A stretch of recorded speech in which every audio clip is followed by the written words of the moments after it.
Une idole sur une falaise, Sidi Bou Saïd. Une beauté en bleu et blanc, avec des gens qui consacrent leur vie à leur tradition. Un lieu plein d'amour et de vie, plein de moments magiques. Une civilisation partant du point le plus à l'est de la capitale Tunis, d'un petit diamètre autour du Ribat qui s'est étendu grâce à l'ingénierie moderne, jusqu'aux extrémités et aux côtés de la falaise. Un véritable paradis au cœur de la Méditerranée où se mêle un paysage à la végétation luxuriante, un magnifique port de plaisance, des cafés aux mille délices et des ruelles tortueuses bordées de maisons aux couleurs blanches et bleues. Il faudrait bien plus qu'une vie pour en découvrir tous ces trésors. Tout de blanc et bleu vêtu, Sidi Bou Saïd possède une architecture typique des villes méditerranéennes. Bien loin de l'effervescence des grandes villes tunisiennes et des grands sites touristiques, Sidi Bou Saïd est un village qui a su préserver son charme en dépit des influences du nouveau millénaire.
La forme réelle du parcours à Sidi Bou Saïd est réellement perçue par des facteurs très variables, l'éclairage, l'environnement et le point de vue du spectateur.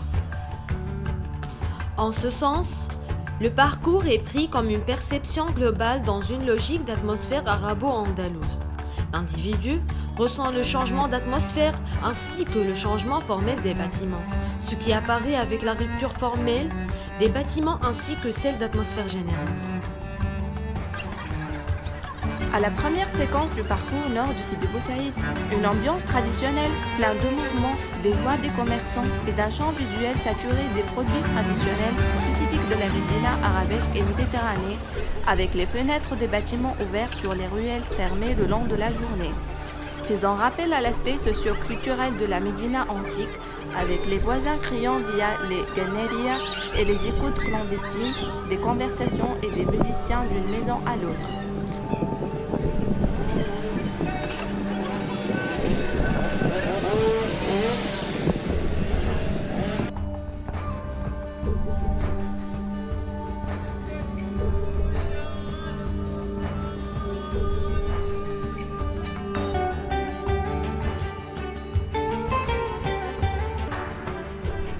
Enfin, l'extension d'une atmosphère dans un parcours produit l'envie de changement, ce qui est bien répandu au bout de 200 de mètres à la deuxième séquence, où on sent une rupture rythmique de la forme perçue par un enlargement des ruelles serrées, créant des cours larges, des nouveaux sous-parcours comme l'escalier du port, des zones vertes avec les ombres moins dominants et plus dynamiques.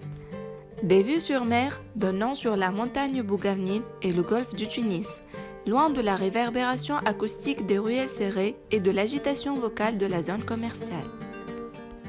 On se trouve donc dans un nouveau rythme marqué par une organisation spatiale qui s'échelonne en fait entre le continu et le discontinu, c'est-à-dire le passage du son au silence en préservant la sensibilité de l'espace par sa différence architecturale rassurante et ses interférences et sa diversité qui dégage la curiosité de manière subtile qui encourage la concentration touristique et des services de détente comme les hôtels et les cafés.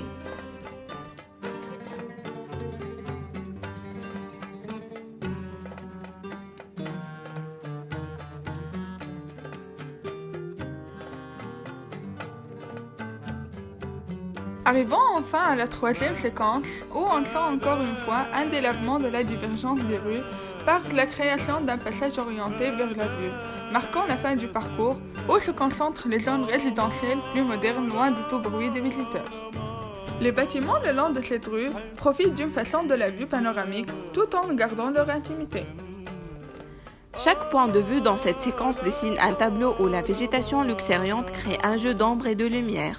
Le parcours s'aboutit sur une placette marquée par la fameuse vue panoramique sur le golfe de Tunis.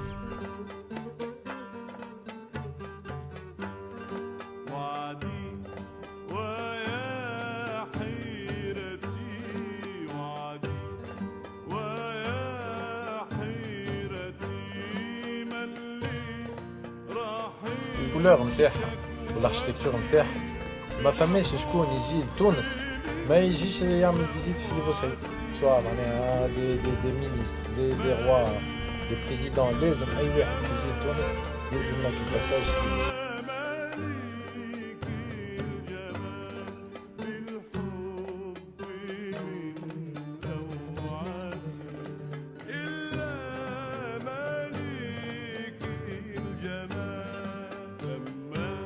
تلقى الديار العربي اللي وقت اللي كانت سيدي بوسعيد فيها الماجن، فيها البير. تعرف الماجن ولا ما تعرفوش؟ فيها الماجن، فيها البير، فيها السقف باللوح، فيها الديكور، فيها البيبان، فيها وسط الدار اللي كلها، وفيها الأقواس.